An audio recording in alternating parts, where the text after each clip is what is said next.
Olá! Hoje a nossa aula vai ser sobre morfofisiologia do pelo.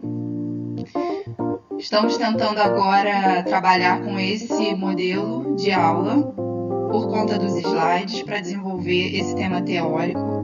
Vai ficar mais fácil e espero que vocês gostem. É uma adaptação, né, que eu estou tentando passar. Eu sei que não vai ficar perfeito, mas espero que ajude, tá? Vocês entenderem bem o conteúdo. Deixa eu apanhar meu marca-texto.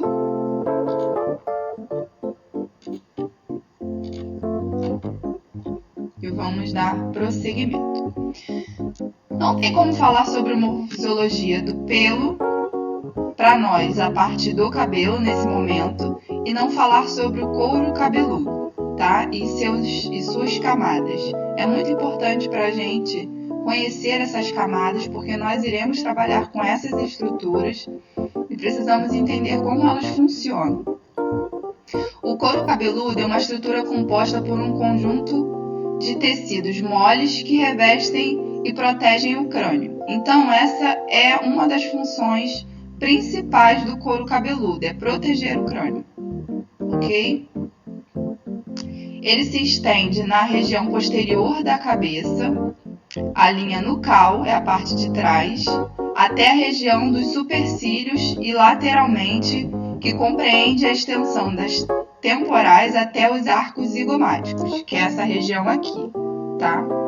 O zigomático, lembrando, é esse ossinho aqui do rosto. Essa parte onde dá a forma para a maçã do rosto. Sendo a região frontal funcional do couro cabeludo. Funcional, frontal, essa parte aqui é onde movimenta, tá? Essa parte onde movimenta. Aqui vocês vão observar agora um exemplo visual da onde se compreende todo o couro cabeludo. Eu peguei uma foto de um modelo masculino porque fica mais fácil de compreender.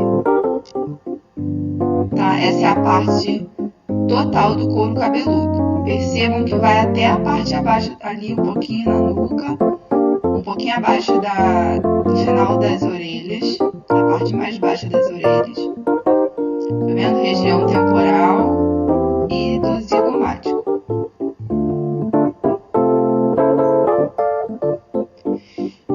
Existem 5 camadas, cujas 3 primeiras, né, do escalpo propriamente dito, estão intimamente conectadas e se movem como uma única unidade, tá?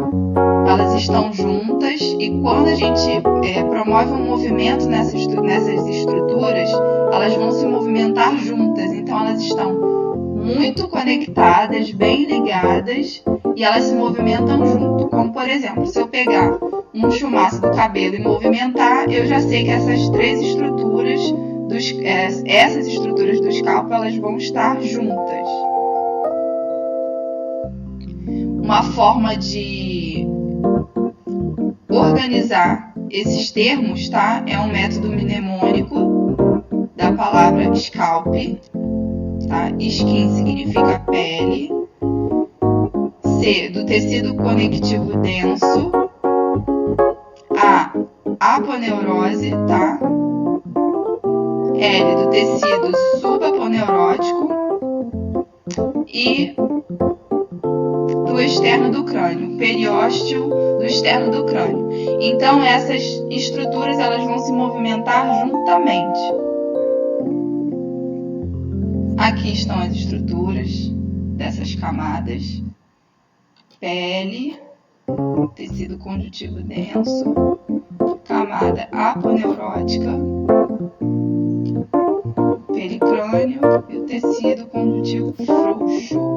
Essa parte aqui é a que está mais ajustada ao crânio, tá?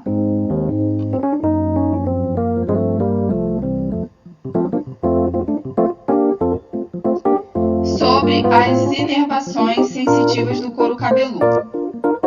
São encontradas no couro cabeludo terminações nervosas cranianas sensitivas responsáveis pela transmissão dos impulsos que captam os estímulos térmicos, mecânicos e dolorosos. tá? Existem terminações nervosas conectadas ao pelo. Então, nessa parte do couro cabeludo, também existem, como em qualquer outra parte do corpo. Então, elas são responsáveis por essa transmissão, tá? Que captam os estímulos térmicos, mecânicos e dolorosos. No total, existem 7 tipos de nervos, tá? Que vai da parte frontal até a C3. Frontal até a C3, a região da C3 dorsal, aqui atrás da nuca. Um pouquinho abaixo da nuca. E os tipos de pelos, muito importante também. Existem 3 tipos de pelos: os lanugus, os velos e os terminais. Esses pelos, eles obedecem ao mesmo tipo de formação, tá? Sua estruturação, ela pode ser diferente, mas a formação desse pelo vai ser a mesma. Desses 3 pelos será a mesma. A composição deles será a mesma, mas a estruturação deles, vocês vão ver mais à frente, vão entender melhor o que eu estou dizendo, é diferente. Os pelos lanugos, conhecidos também como lanugem, começam na vida intrauterina.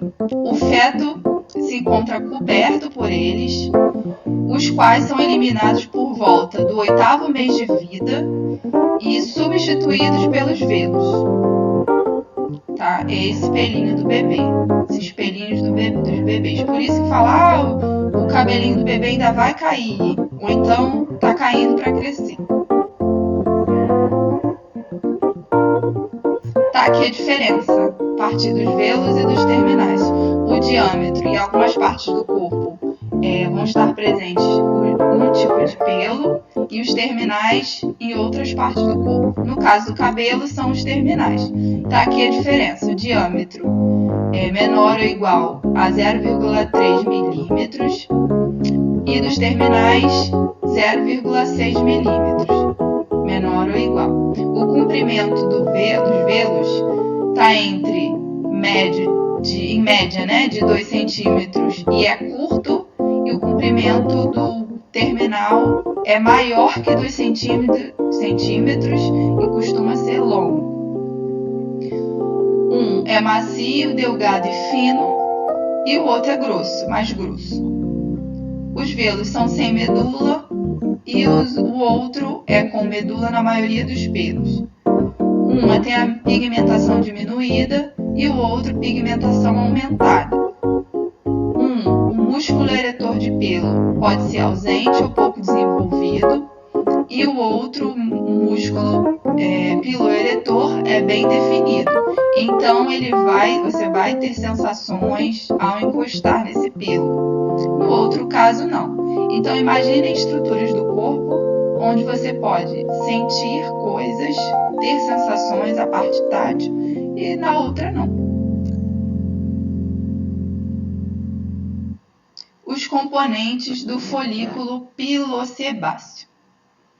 Os cabelos são fios formados por um tipo de proteína chamada queratina. E elas nascem de uma estrutura da pele chamada folículo piloso, que é onde fica a raiz do cabelo. Vou mostrar a fotinho para vocês daqui a pouquinho. A estrutura da pele onde nasce o cabelo, o folículo piloso, é invisível ao nosso olhar, tá? Os nossos olhos, pois fica interno à pele. Isso é segundo esse autor, e essa estrutura é composta por, vou mostrar aqui abaixo, a raiz do cabelo e a sua única parte viva formada pela parte da papila dérmica e pelo bulbo capilar. A única parte viva do cabelo é a raiz, é a parte da papila dérmica e do bulbo capilar. As glândulas sebáceas, que são responsáveis pela produção da oleosidade natural do cabelo e da pele. Assim, cada folículo piloso está associado a pelo menos uma glândula de produção de óleo. Então, todos os folículos pilosos possuem uma ligação com uma glândula sebácea. elas são responsáveis por dar proteção ao cabelo. As terminações nervosas, os vasos sanguíneos e as glândulas sudoríparas, que controlam a temperatura da pele. Aqui está um esquema de imagem para vocês observarem.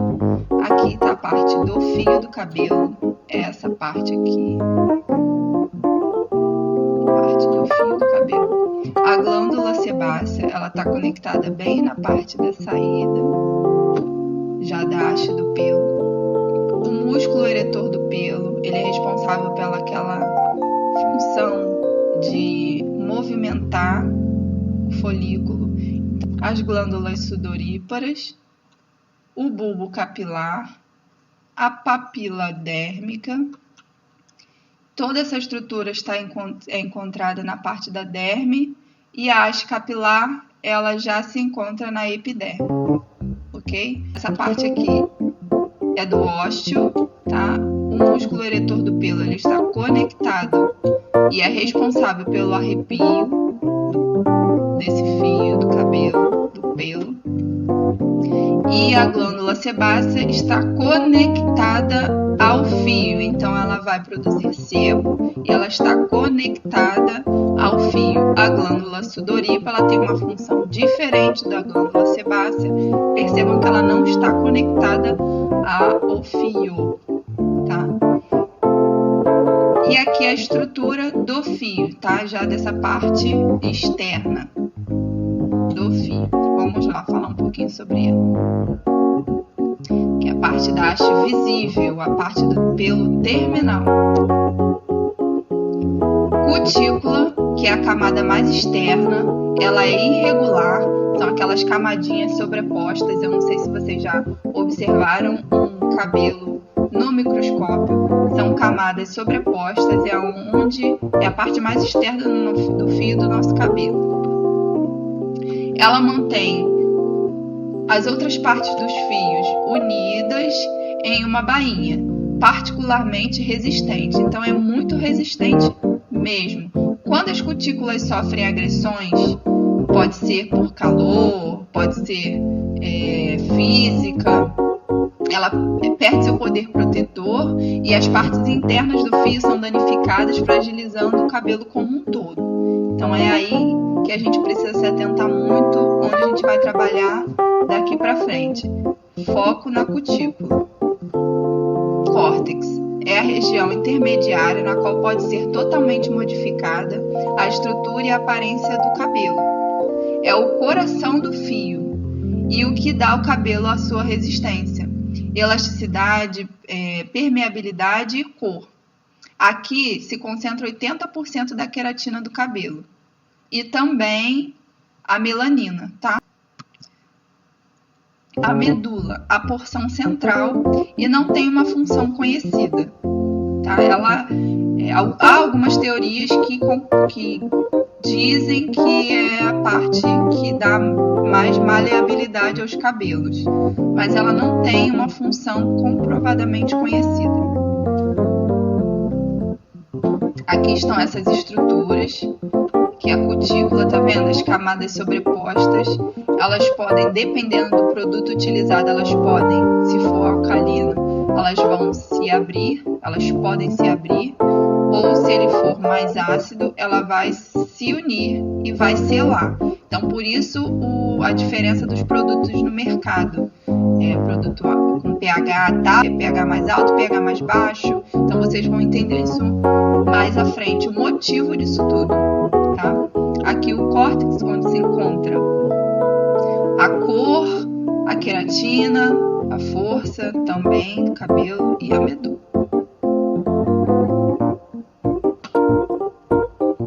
Muito importante, não podem esquecer jamais.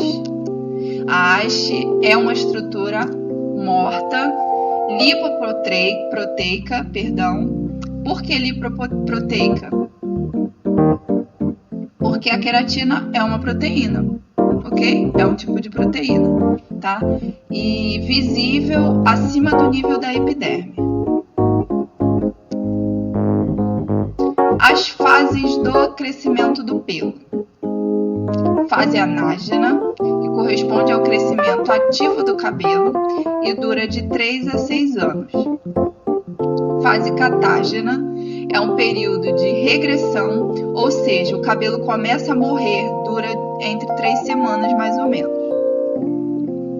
A fase telógena, que dura aproximadamente 3 meses, onde o cabelo é morto, né, e é empurrado por um novo fio anágeno. Então, quando ele começa a nascer, um outro pelo começa a nascer, acontece a fase telógena da morte desse fio.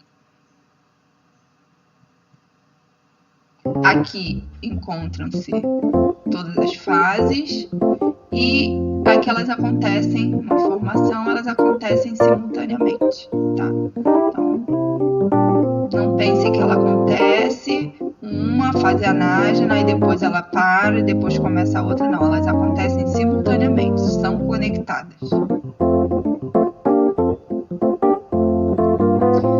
As fases do crescimento, estão aí algumas observações sobre elas. Os pelos das sobrancelhas, uma coisa muito importante, crescem durante 1 ou 2 meses.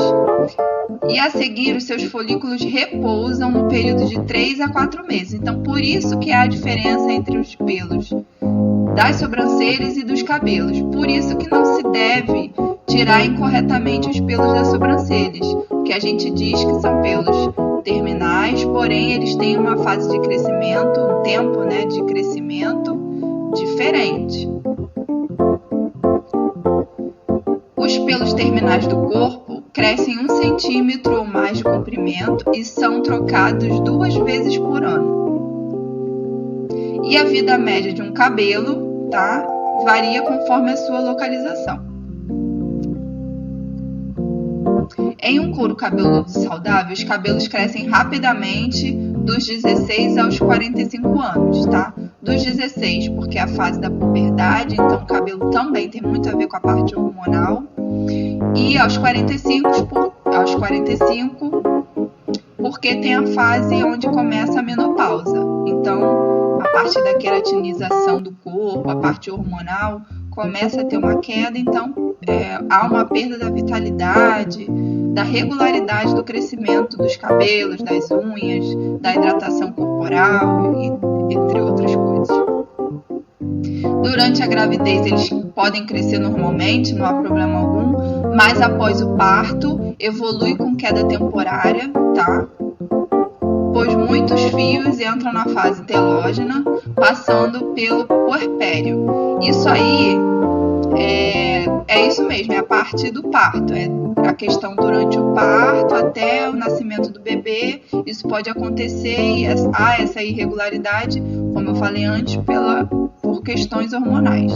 Mas os cabelos voltam ao número normal uma vez que estabelecidas as funções hormonais.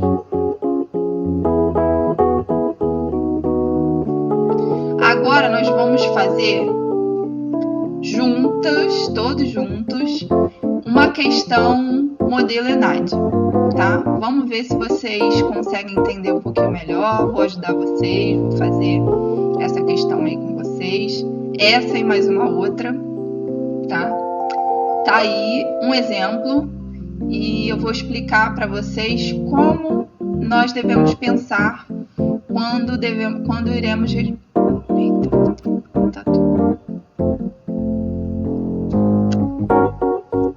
Ok? Então, finalizando o conteúdo de hoje, nós vamos agora fazer 2 questões modelo ENAD. Eu vou fazer junto com vocês hoje. Vou explicar um pouquinho sobre como responder, como pensar na hora de fazer essa questão, tá? Antes de mais nada, vocês precisam treinar. Não adianta estudar um certo tipo de conteúdo só assistindo uma vez, só olhando uma vez. Não adianta, ninguém aprende desse jeito. Então, você precisa pegar o conteúdo, revisar, anotar. Então, tudo que foi falado aqui é muito importante que vocês tenham anotado no caderno de vocês, assim como se fosse na nossa aula, no laboratório, na sala de aula. Nós estamos aqui na nossa sala de aula. Então, quando você tiver uma dúvida, você poderá consultar ainda agora, enquanto você está estudando o conteúdo diariamente. Quando você fizer a atividade, tiver que fazer a atividade, essas dúvidas já não serão tão grandes ou não existirão, tá? Então, para responder a questão modelo ENAD, você precisa estar dominando o conteúdo, de certa maneira, porém, as questões de modelo ENAD, ela nunca vai te orientar ou te direcionar para o erro. Então, você somente irá errar se você não tiver domínio sobre o conteúdo, domínio básico sobre o conteúdo. Como, por exemplo, vou mostrar um exemplo aqui para vocês. Todo mundo tem um domínio básico sobre o mínimo de política, tá? Nem que seja da sua cidade. Quem é o prefeito, quem é o vereador. Você pode não conhecer quem é o vereador, mas quem é o prefeito daquele momento, daquela situação vigente, daquele ano vigente, você vai saber. Então, vamos pensar nesse caso aqui. Crivella é o prefeito da cidade do Rio de Janeiro no ano de 2020. Por quê? Foi eleito democraticamente pelo povo. Você concordando ou não, de fato, o Crivella não é presidente da cidade do Rio de Janeiro nesse ano de 2020? Agora, é uma explicação. Por que de explicação? Ele foi eleito democraticamente por opções. As duas afirmativas estão corretas, mas não estabelecem relação entre si. Será? Elas estão corretas, mas elas estabelecem relação entre si. A primeira afirmativa é verdadeira e a segunda é falsa. Não é falsa. As duas afirmativas estão corretas e a segunda é uma justificativa da primeira. Essa aí já faz mais sentido. As duas afirmativas estão incorretas. Então, a pergunta tem mais a ver com a letra C. As duas afirmativas estão corretas e a segunda é uma justificativa da primeira. Ok?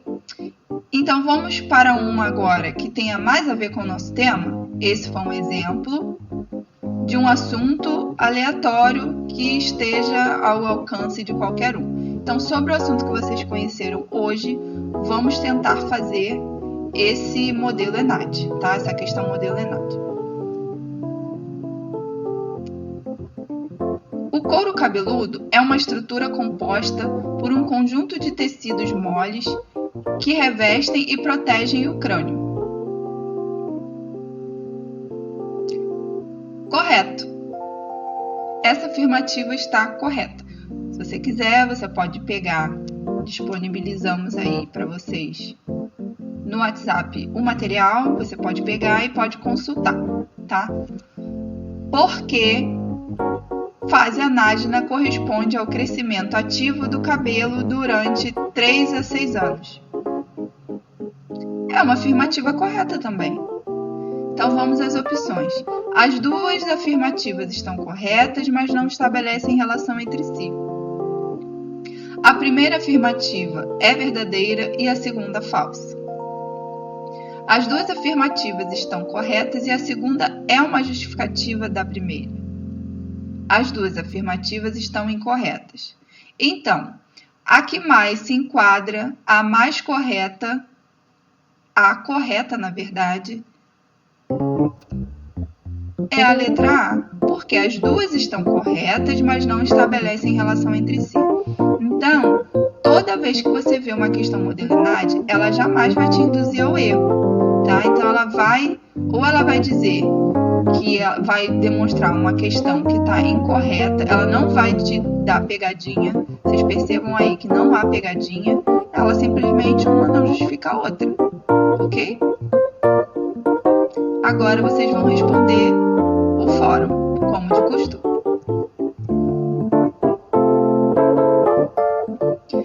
Quais são os componentes do folículo pilosebáceo? E quais são as estruturas que compõem a haste do pelo e qual a função de cada uma delas? Gostaria de agradecer a participação de vocês.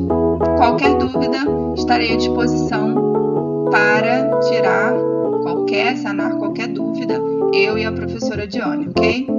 Tenham um excelente dia, se cuidem. máscara, álcool 70, higienize as mãos, ok? Mantenham o isolamento, respeitem a sua saúde e a saúde do próximo.